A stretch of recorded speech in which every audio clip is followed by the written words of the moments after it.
আমরা যে জায়গাটা নিয়ে আলোচনা করতে চলেছি সেটা হচ্ছে একটা নদী, এবং সেই নদীটাকে আমরা কিভাবে সেটার বিভিন্ন ধাপগুলো আছে সেই জায়গাটাকে বোঝাচ্ছি। এবং তার সঙ্গে সঙ্গে একটা নদীকে আমরা যদি ডিজিটালি মাপ করতে চাই, ডিজিটালি আমরা যদি বোঝাতে চাই ছবিতে, তাহলে সেই ক্ষেত্রে কিভাবে সেই ডিজিটাল মেজারমেন্টটা করা হয়।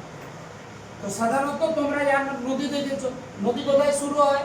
কোনো একটা পাহাড়ে, পর্বতে, কোনো একটা উঁচু জায়গায়। সেই জায়গাটাকে নদীর কি বলা হয়? সোর্স। ঠিক আছে। তারপর নদীটা কি হয়, কিছুটা রাস্তা দিয়ে আসে, মাঝামাঝি জায়গায় যখন আসে সেই জায়গাটাকে আমরা বলি নদীর মধ্যবর্তী। এবং এই মধ্যবর্তীতে কি হয় না, মধ্যবর্তীতে নদীটা বহে চলে, চওড়া হয় এবং বয়ে চলে। বয়ে চলতে চলতে শেষে নদী এসে কোথায় পৌঁছয়? মোহনায় এসে পৌঁছয়। মোহনাটাকে আমরা মাউথ বলেছি। মানে সেই জায়গায় এসে কি হয়, নদীটা মিলিত হয়। কার সঙ্গে মিলিত হয়? অন্য কোনো নদী বা সমুদ্রের সঙ্গে। এই যে টোটাল ফ্লোটা, এই ফ্লোটাকে আমরা এখানে ডিজিটালি বোঝাতে চেয়েছি। দেখো এখানে সোর্স আছে, সোর্সের ক্ষেত্রে আমরা পর্বতগুলোকে দেখিয়েছি। দেখানোর পরে সেই নদীটাকে আমরা নিচের দিকে নিয়ে আসছি, অর্থাৎ নদী উঁচুর থেকে নিচুর দিকে, অর্থাৎ ঊর্ধ্বগতির থেকে নিম্নগতির দিকে যাচ্ছে। নিম্নগতিতে যে শেষে কোথায় মিশেছে না, এই জায়গায় সমুদ্রের কোনো একটা জায়গায় মিশেছে। এবং সেই সময় কি হয়েছে, বেশ কিছু নদী আরো ওর সঙ্গে এসে মিলিত হয়েছে। যেগুলো মিলিত হয়েছে সেগুলোকে আমরা বলছি উপনদী। এই যে লম্বা একটা নদী, ধরো 1000 কিলোমিটার বা 1300 কিলোমিটার বা 2400 কিলোমিটার, সেটা এইটুকু একটা জায়গা। তুমি যখন মেজারমেন্ট করবে তোমাকে তো বুঝিয়ে দিতে হবে সেই বোঝানোর পদ্ধতিতে, সেই পদ্ধতিতে কিভাবে আমরা সেটাকে মেজারমেন্ট না আমরা করি কি, আমাদের যে স্ক্রিনটা আছে সেই স্ক্রিনটাকে ছোট ছোট টুকরোর মতন ভেবে দিচ্ছি। আমার স্ক্রিনটা কতটা, না আমার স্ক্রিনটা 30 সেন্টিমিটার।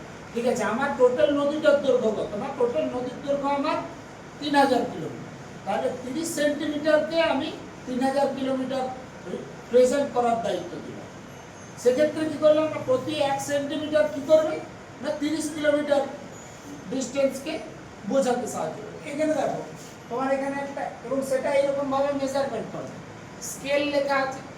এই স্কেল মানে হচ্ছে যে তুমি কিভাবে মাপটা নিয়েছো। যে আমি নিলাম, কত নিয়েছিলাম 1 সেন্টিমিটার সমান 30 কিলোমিটার। সেরকম এখানে কত নেওয়া আছে 1 কিলোমিটার। তাহলে তোমার যদি ধরো এইটা যদি এখান থেকে এখান পর্যন্ত 60 সেন্টিমিটার হয়, তাহলে সেক্ষেত্রে নদীর দৈর্ঘ্য 60 কিলোমিটার। তাহলে এইভাবে আমরা ডিজিটালি কোনো ম্যাপ যখন প্রেজেন্ট করি, সেটা নদী হোক, সেটা কোনো জায়গার একটা টোটাল স্কেচ হোক, সব ক্ষেত্রে স্কেলের সাহায্যে আমরা এই মেজারমেন্টটা করে থাকি। আর একটা জিনিস আমরা কি বুঝলাম, যে নদীর ক্ষেত্রেও একই রকম ভাবে আমরা এই মেজারমেন্টটা করেছি। নদীর ক্ষেত্রে কোথায় নদী তৈরি হয় না, পাহাড়ে বা পর্বতে। নদী এসে কোথায় মিশছে, সমুদ্রে বা অন্য কোনো নদীতে। ঠিক আছে, এই কনসেপ্টের বেসিসে তোমরা যেটা করবে সেটা হচ্ছে তোমরা এরকম একটা স্কেচ করবে, নিজেদের খাতায় একটা নদীর স্কেচ করবে, সেই জায়গায় উৎস দেখাবে, মোহনা দেখাবে, এবং স্কেচটাকে ক্লিয়ার করবে তুমি প্রতি সেন্টিমিটারে কত কিলোমিটার মেজারমেন্ট নিয়ে নদীর মাপটাকে করে নিয়ে আসছো।